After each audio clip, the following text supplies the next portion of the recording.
Bismillahirrahmanirrahim. Assalamualaikum warahmatullahi wabarakatuh. Waalaikumsalam. Alhamdulillahirabbil alamin. Wassalatu wassalamu ala asyrofil anbiya'i wal mursalin sayyidina wa maulana Muhammadin wa ala alihi washabihi ajmain. Ya sobat muslim, kembali kita berjumpa dalam podcast Bincang Peduli bersama Forum Sinergi Muslim, dan kita akan melanjutkan ya sesi pembahasan tentang meneladani dakwah Nabi.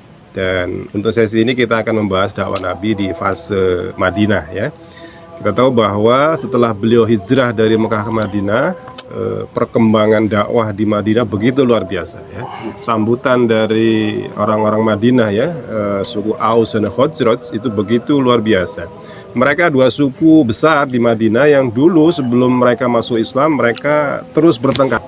Dan dengan datanya Islam kemudian justru mereka menjadi bersatu, bahkan kemudian mereka semua mendukung dakwah Nabi. Nah, kita ingin gali lebih jauh, lebih dalam ya dakwah Nabi di Madinah dengan narasumber yang juga sudah hadir di tengah kita. Kita ke Habib Ahmad dulu ya, terkait dengan tadi Bib, perkembangan dakwah Nabi di Madinah itu kan begitu luar biasa begitu beliau hijrah dari Mekah ke Madinah. Habib melihat faktor dominan dakwah Nabi di Madinah sehingga penerimaan begitu luar biasa itu apa kira-kira? Pertama, hati udah siap. Hati yang sudah siap menerima dakwah itu. Oke. Kedua, saya lihat kultur masyarakat Madinah ini memang beda dengan kultur masyarakat Mekah. Madinah cenderung masyarakatnya lebih lembut hati mereka, lebih sensitif, lebih responsif kepada dakwah itu sendiri, dan ini modal besar buat Rasulullah SAW untuk berkembang lebih cepat di Madinah. Dan faktanya juga begitu ya, apa yang diinginkan oleh Rasulullah dalam waktu yang singkat di Madinah bisa terwujud. Hukum-hukum itu banyak dibuat oleh Allah Ta'ala, diturunkan oleh Allah Ta'ala kepada Rasulullah di zaman Madinah karena umatnya sudah siap. Dan langkah yang sebelumnya Rasulullah juga buat, bahwa Rasulullah menggabungkan antara kekuatan spiritual yang Anda bilang tadi, kekuatan spiritual perjuangan yang luar biasa di para sahabat-sahabat itu yang sudah dibentuk oleh Rasulullah SAW di Mekah, digabungkan lagi dengan orang yang sudah dengan hatinya, Ansar itu dengan hatinya memang siap menampung kebenaran, tidak bertele-tele, tidak banyak apa orang bilang gejolak gitu ya, tidak banyak tantangan, sehingga Rasulullah dengan gamblang bisa masuk ke dalam kemenangan yang Rasul tempuh di sana dalam waktu 10 tahun. Itu Anda lihat seperti itu.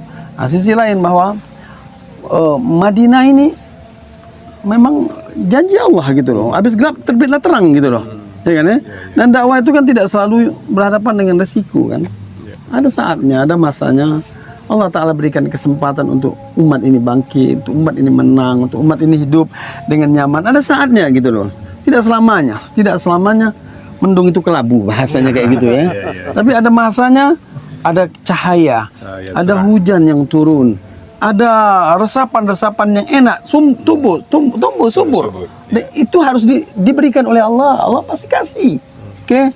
Allah janjikan itu. Wala yansurannallahu may yansuru. Kami akan pasti memenangkan orang-orang yang membantu agama kami. Pasti gitu loh, Isbir, sabar, tapi kata Allah Ta'ala, walaqad katabna fi zabur annal ard yarithuha ibadiyas salihun. Kami sudah tetapkan di dalam kitab Zabur bahwa bumi ini akan diwariskan oleh orang-orang yang saleh.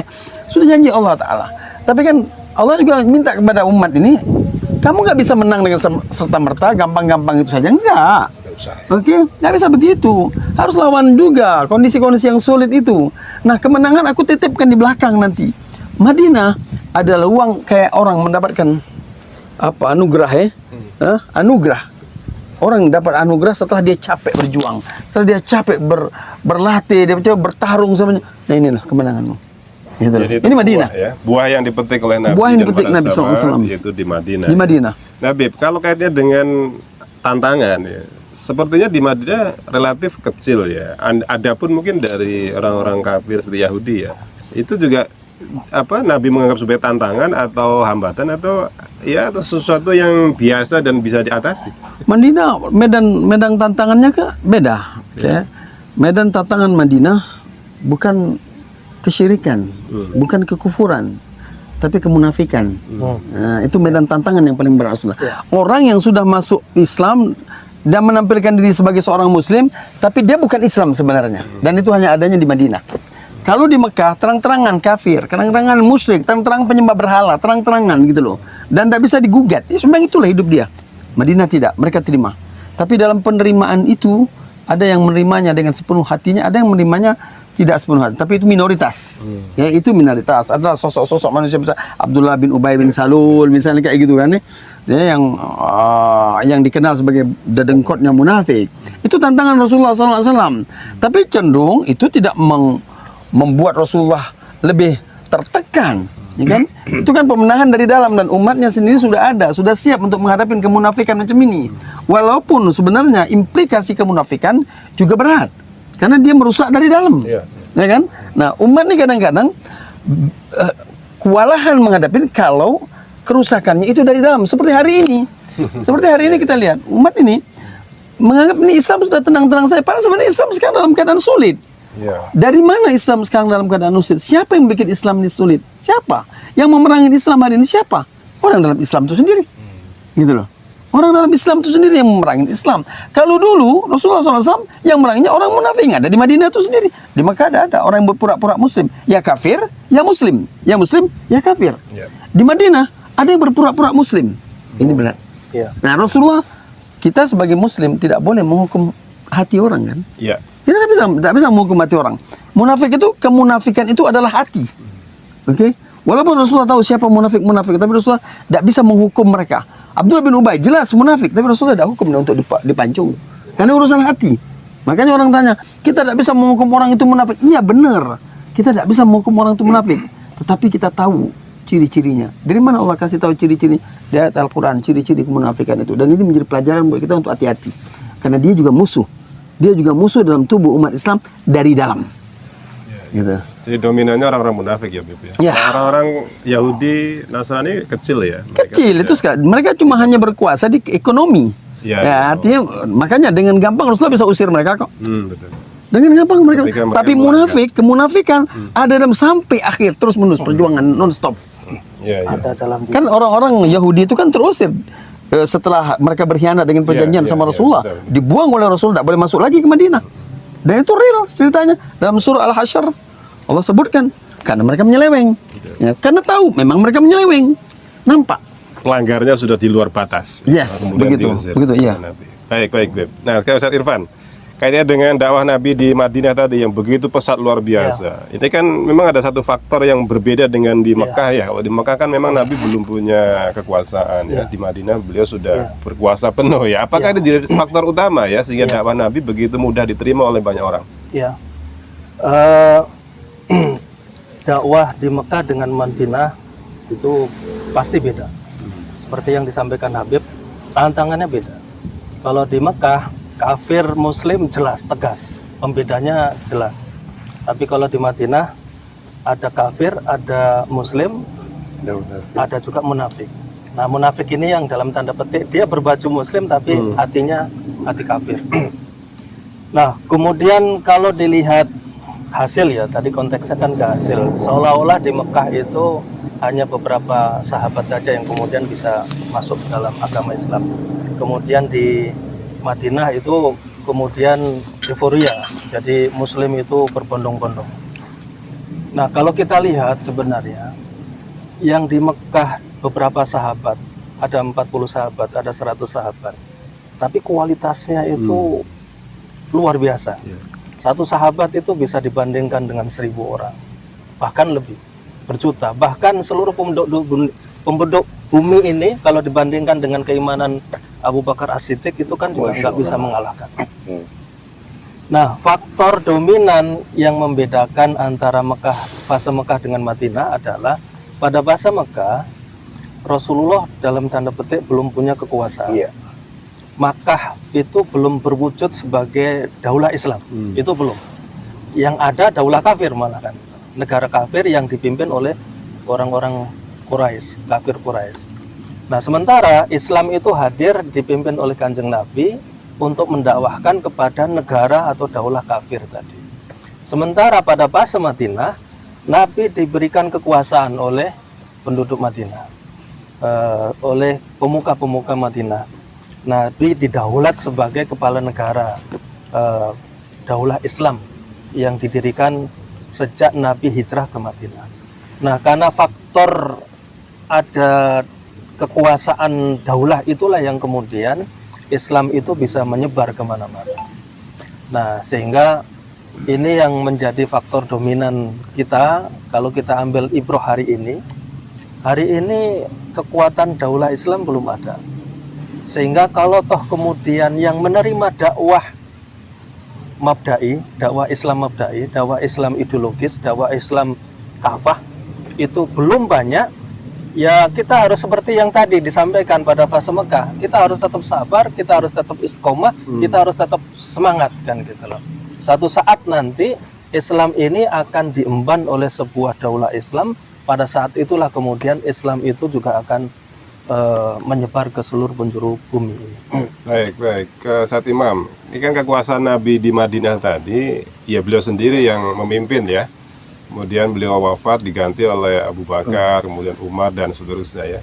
Dan kalau dilihat hari ini kan kita masih jauh ya. Artinya kekuasaan atau anggaplah pemerintahan yang ada hari ini diterapkan kepada kita kan jauh dari Islam. Kemudian bagaimana kita mengambil ibroh atau refleksi ya dari kekuasaan Nabi di Madinah itu dikaitkan dengan kondisi kita hari ini? Ya, saya kira tadi Ustadz Irfan sudah menjelaskannya. Pada saat periode Mekah itu bukan Kanjeng Nabi belum memiliki kekuasaan memilih. Begitu sudah Allah tetapkannya hijrah di Madinah itu gini ya, saya menilai bahwa ini semua adalah ketentuan Allah. Karena risalah yang dibawa Nabi itu harus bisa dicontoh oleh umatnya.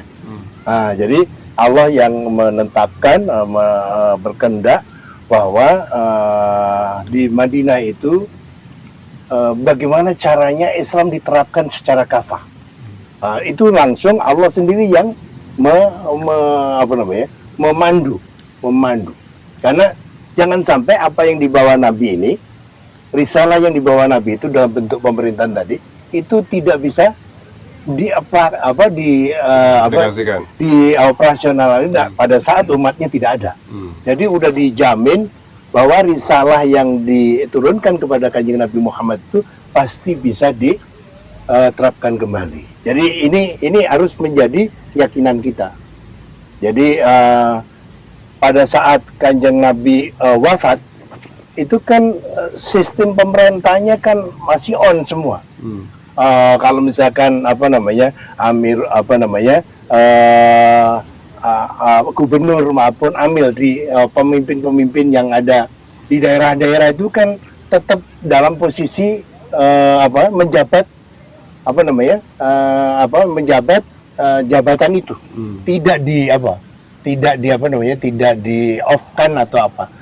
Dan saya menilai bahwa pada saat Nabi Muhammad wafat itu, kalau saya mengibaratkan kayak sholat deh.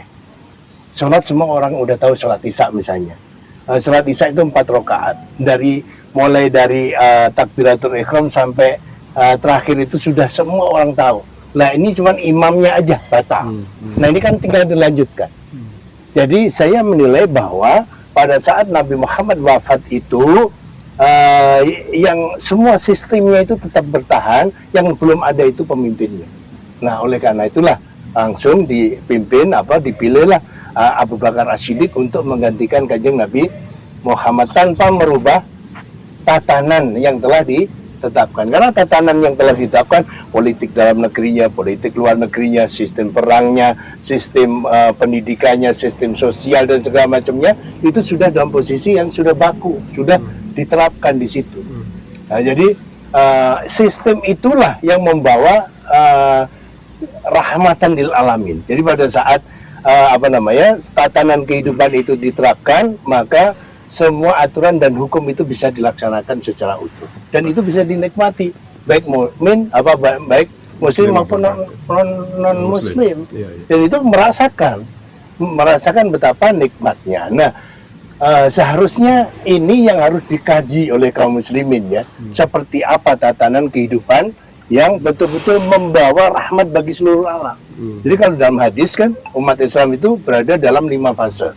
Yang pertama ada fase Nabi, kemudian masa Khulafaur Rasyidin, kemudian yang ketiga masa Mulkan Adon, kekuasaan yang menggigit, kemudian yang keempat itu Mulkan Jabriyatan, artinya kekuasaan yang tidak diatur dengan aturan Allah dan hukum Allah. Dan itu kalau kita yakini mulai tanggal 3 Maret 1924 sampai sekarang. Nah sekarang ini namanya Mulkan Jabriyatan. Nah tapi Allah Kanjeng Nabi mengabarkan bahwa akan tegak kembali metode sistem pemerintahan yang mengikuti metode kenabian. Kemudian setelah itu nanti Sumat Sakata, kemudian setelah itu hari kiamat, kurang lebih seperti itu. Jadi kalau kita mau replikasi kembali atau katakanlah harus kita mengetahui bagaimana dulu periode Mekah seperti apa dan bagaimana dulu periode Madinah. Karena inilah kalau menurut saya makna yang sesungguhnya kalau kita memberkati Maulid Nabi Muhammad SAW, karena dengan lahirnya Kanjeng Nabi Muhammad SAW, risalah yang agung itu, risalah yang membawa rahmat bagi seluruh alam itu diturunkan kepada beliau, dan kita sebagai umatnya mestinya harus berusaha untuk mengimaninya, mempelajarinya, memperjuangkannya, dan kalau bisa menyebar luaskannya. Kemudian yang berikutnya dengan metode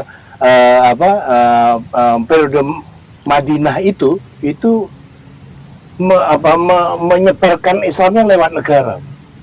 Jadi sudah bukan orang per orang lagi, sudah negara ke negara. Jadi udah dapatnya bukan Islam itu diterapkan sudah ke wilayah. Jadi makanya selama 10 tahun Kanjeng Nabi Muhammad SAW menerapkan Islam di Madinah itu seluruh Jazirah Arab dalam keterangannya sudah semuanya berada dalam naungan Islam. Baik, Said Imam. Ya, terakhir ke Said Rai. Kondisi kita hari ini kan jauh berbeda ya dengan kondisi Nabi ya. Nabi dulu ada kekuasaan yang beliau pegang, ya. Hukum Islam diterapkan secara total di Madinah, bahkan juga sampai keluar Madinah ya.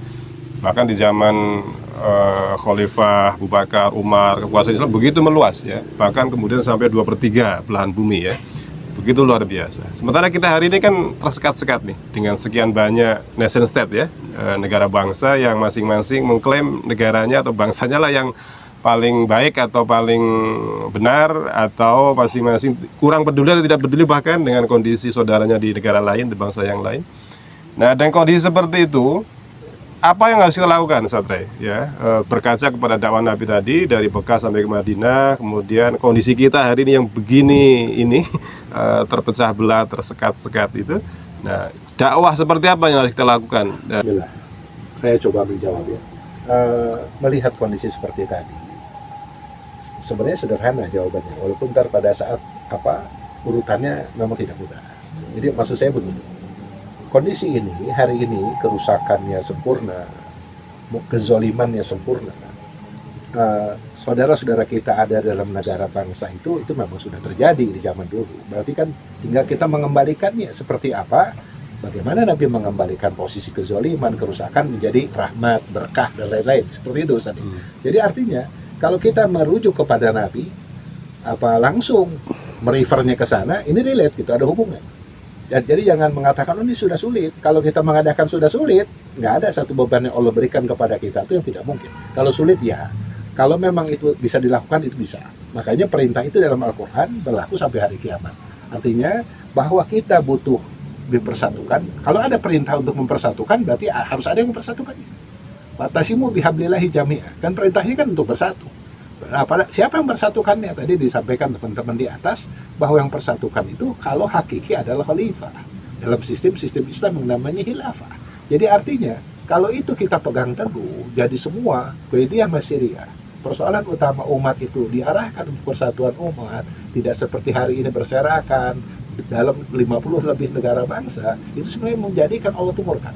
Kenapa? Karena itu bukan yang diminta oleh Nabi SAW mengikuti ajaran.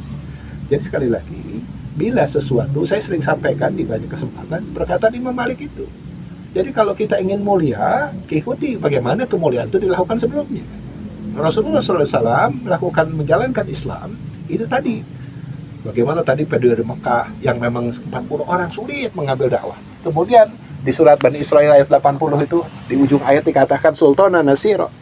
Apa ya Allah, aku minta kekuasaan yang akan menolong dakwah. Gitu. Apa itu? Ternyata diterjemahkan oleh para mufasir adalah negara. Sehingga negara itu datang berbondong-bondong masuk ke Islam, bukan sedikit. Di surat An-Nasr itu. Jadi dia berbondong-bondong masuk ke Islam. Dengan apa? Karena tadi politik luar negeri dalam negara Islam itu adalah Nasrul Islam ilal alam. Menyebarkan Islam kepada seluruh alam. Dengan apa? Dengan dakwah dan jihad. Jadi sekali lagi, kalau kita ingin Islam itu tegak, mendapatkan naungan Allah, mendapatkan perlindungan dari Allah, menjadikan negeri itu barokah, hanya tadi adanya persatuan umat dengan sistem khilafah, di mana khilafah itu akan menjalankan hukum-hukum Allah secara sempurna. Karena tidak ada yang mempersatukannya, kecuali adanya khilafah. Jadi, poin itu kita mengatakan bahwa dakwah mencerdaskan umat, datang kemana-mana, membuat sinergi dengan siapapun itu menjadi penting. Rasulullah itu tidak pernah diam, dalam arti, saya kadang-kadang menangis ya. Kadang-kadang Ustaz ya. Mungkin karena keimanan saya bukan keimanannya sahabat. Bagaimana seorang Nabi SAW saat dia menerima wahyu itu dikatakan itu diselimuti oleh Ummahatul Mukminin Khadijah. La rohata ba'da yaum. Tidak ada lagi kata istirahat sehari. Artinya apa? Kita harus datang kepada saudara kita yang hari ini sudah Islam, yang akan coba kita bantu, kita ajak, kita sinergikan supaya hanya Islam saja yang bisa mengatur kita, sehingga negara bangsa itu dengan sendirinya, dengan pemahaman Islam, dengan keimanan yang benar, dia akan hilangkan di tengah-tengah mereka, sehingga dia yakin bahwa yang persatukan itu hanya keimanan yang dibangun dengan sistem khilafah. Saya pikir itu. Baik, sahabat Ray, terima kasih. Ya, sahabat Muslim, kita sampai di penghujung waktu. Nah, sebelum ditutup, kita ingin mendengar closing ya dari para narasumber kita terkait dengan tema kita hari ini, bagaimana di momen Maulid Nabi ini kita mengambil teladan, mengambil pelajaran, mengambil ibroh dari perjalanan dakwah Nabi, kita refleksikan dalam kehidupan kita hari ini. Nah, dari pertama dulu pada Habib, dipersilakan. Oh, saya cuma mau ngasih quote di sini. Umat ini tidak boleh berhenti berdakwah. Ya. Umat ini jangan berharap dalam dakwahnya mulus-mulus saja. Umat ini ketika menghadapi tantangan dalam dakwahnya, maka pahamilah bahwa tantangan itu kadang-kadang bisa lebih berat ke depannya atau dia bisa lebih turun. Tergantung dengan kehendak Allah. Tapi umat harus punya ekspektasi, persiapan mental, persiapan semangat, spiritual. Apapun yang Allah turunkan daripada tantangan-tantangan itu, mau berat, mau ringan, dia harus terima. Oke? Dengan royahnya yang satu, tujuan yang satu. Mencari ridho Allah. Mencari ridho Allah bukan harus menang, bukan harus berhasil. Tapi sampai Allah Ta'ala sayang kepada kita, cinta kepada kita, ridho kepada kita. Itu target kita dalam dakwah. Dan kita adalah orang-orang yang membawa misi itu. Ya, kita berbuat untuk itu. Ya, siapapun kita, dimanapun kita. Oke, dan yang paling berat adalah sekarang ini, saya pikir penutupnya adalah kita berdakwah bukan kepada orang non-muslimnya. Yang berat sekarang ini kita ini justru berdakwah kepada orang Islamnya. Kalau orang kafir ini jelas, mereka kafir. Oke? Yang berat sekarang adalah berdakwah untuk orang Islamnya sendiri, yang dia sendiri tidak ngerti apa Islamnya. Bahkan kadang-kadang dia ngerti pada Islam itu, ya, apakah hendak Allah, apakah hendak agamanya, apakah hendak kitab sucinya, tapi dia sendiri ngelawan kitab itu. Itu yang paling berat.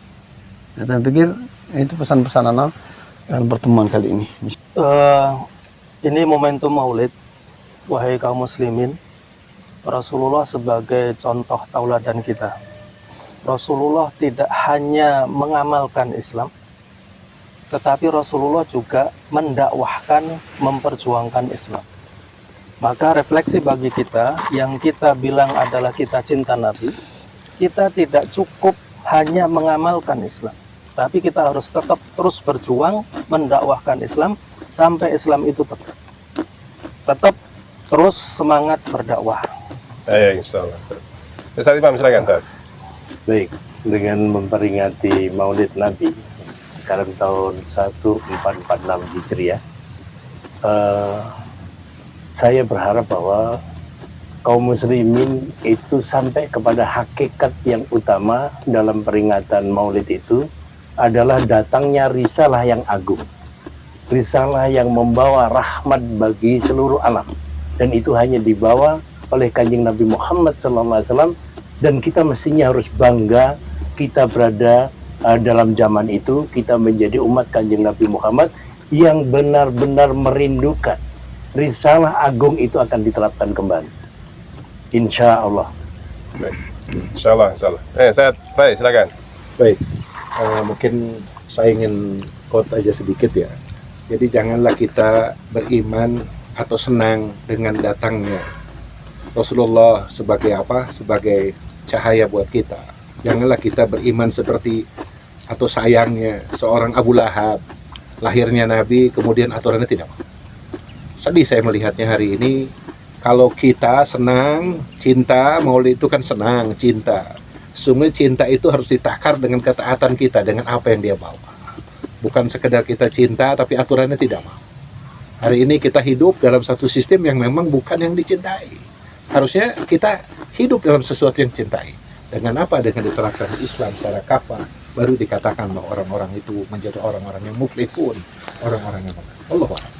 Baik, terima kasih Ustaz Ray. Baik, Sobat Muslim semua, alhamdulillah kita sudah menyelesaikan bincang peduli kita sesi ini. Dakwah Nabi tentu adalah prototipe atau pelajaran yang sangat berharga untuk kita semua. Beliau juga adalah sosok sempurna untuk kita teladani, maka tidak boleh bagi kita ya, untuk mencari teladan lain ya dalam dakwah ini, kecuali hanya kepada beliau saja ya. Kondisi apapun kita hari ini, di tengah sistem apapun yang diterapkan kepada kita hari ini, maka tidak boleh kita sedikit pun bergeser dari bagaimana dakwah Nabi itu dijalankan ya. Kita tetap harus istiqomah ya, tetap harus konsisten di dalam betul-betul menjiplak bagaimana Nabi mendakwahkan Islam itu sehingga sampai berhasil. Barangkali demikian podcast kita hari ini. Sampai ketemu lagi. Assalamualaikum warahmatullahi wabarakatuh. Waalaikumsalam warahmatullahi wabarakatuh.